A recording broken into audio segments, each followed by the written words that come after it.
İmamdan bir əhvalatı qeyd edeyim, kiçik bir əhvalat. Məhəmməd Rəyyanın oğlu hədisdə qeyd olunubdur ki, İmam Hadi əleyhissalama yazır ki, Yəbnə Rasulillah, mənə dünyada çətinliklər üz veribdir. Bugünkü gündə hamımıza aiddir bu. Yəbnə Rasulillah, hara əl atıram, daşa dəyir. İşim yetmir, hara belə deyir, axarsun üstünə gedirəm, quruyur. Bu çətinliklər mənə baş verir. Yəbnə Rasulillah, mən Allahdan istəyirəm ki, dünya işlərimi müəyyən qədər səhmana salsın, axirətimi də versin. Amma dünya işlərində çox pisdir vəziyyətim. Yəbnə Rasulillah, mən neyniyim? Həzrət ona bir dənə məktub yazır, fəqət bir cümlə ilə. Bir cümlədə Həzrət ona yazır ki, istiğfarı çox eləginən. Sən mən bilmirik ki, bizim nə günahımız var. Biz elə bilirik ki, elə biz pakıq, elə Allahdan hər nə istəsə elə rahatlıqla əldə edəcəyik. Elə deyil. Zalimlarla işimiz yoxdur, dünya pərəstlərlə işimiz yoxdur. Onlar öz, necə deyərlər, İncil-loru dinləndirəm, xalastoyda gedirlər.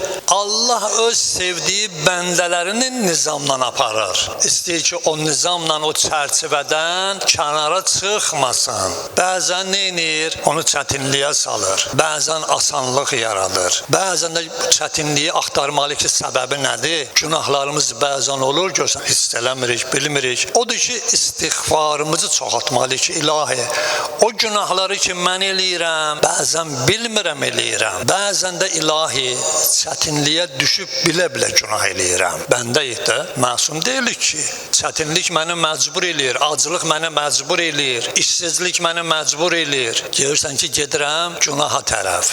Onda baxırsan ki, bax bu şeylər insana müəyyən çətinliklər Allah gətirər ki, yəni getmə, bəndə, qayıt. İndi bilərik də günahımızı bilmərik də.